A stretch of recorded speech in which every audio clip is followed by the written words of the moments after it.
এখন আমি দাঁড়িয়ে আছি বিদ্যা রেসিডেন্সির হোটেলে। এটা দেখতে পাচ্ছেন হোটেলের সামনেটা। এখান থেকে বালগঙ্গা মাত্র 1 কিলোমিটার দূরে। এখন যেটা দেখছেন সামনে সেটা হচ্ছে রিসেপশন। সামনে যিনি বসে আছেন ইনি এখানকার ম্যানেজার। রিসেপশনটা খুব সুন্দর। এখানে বসার বেশ কটা সোফা আছে। ওনার সঙ্গে কথা বললাম, উনি এবার আমাদেরকে ঘরগুলো দেখতে বলল। একজনকে পাঠানো, সে আমার সঙ্গে গেল ঘরগুলো দেখাতে। চলুন আপনাদেরও সঙ্গে নিয়ে যাই ঘরগুলো দেখাতে। রিসেপশনে একসঙ্গে 15-20 জন বসার বন্দোবস্ত আছে দেখলাম। এবার আস্তে আস্তে আমরা সিঁড়ি দিয়ে উপরে উঠলাম। প্রথমে আমরা যেটা দেখেছিলাম সেটা একটা কেবিন বেডের রুম। সিঁড়িগুলো দেখলাম মার্বেল দিয়ে করা।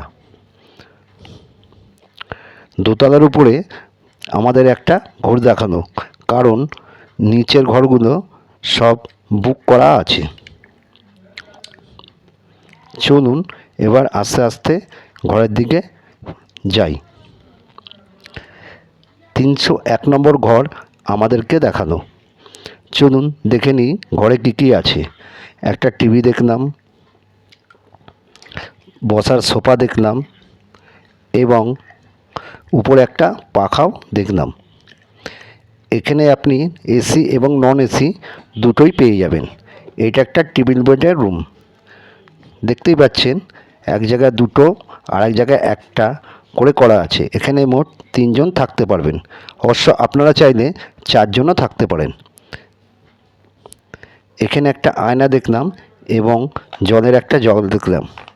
এইবার চলুন বাথরুমটা দেখে নিই। বাথরুমটাও বেশ সুন্দর করে সাজানো দেখলাম। চারদিকে টাইলস বসানো এবং একটা গিজারও দেখতে পেলাম, যে কোমোড বসানো আছে দেখলাম, এবং সঙ্গে একটা বেসিনও আছে এবং তার সাথে একটা মিরারও আছে দেখলাম। মোটামুটি দেখলাম যে ভালোই।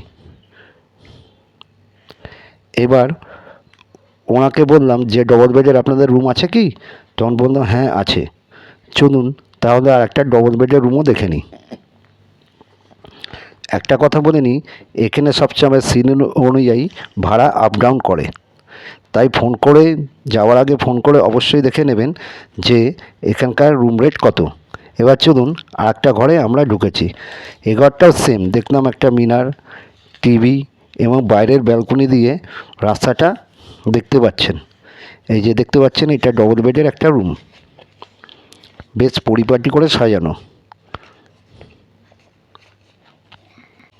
দেওয়ালের রঙগুলো বেশ সুন্দর। উপরে দেখতে পাচ্ছেন ফ্যান চলছে। আপনাদের যদি এসি লাগে তাও আপনারা পেয়ে যাবেন। বাথরুমে একটা গিজার দেখলাম, আর সঙ্গে কল ও কোমোড এবং বেসিনও দেখতে পেলাম। সঙ্গে একটা মিরারও লাগানো আছে।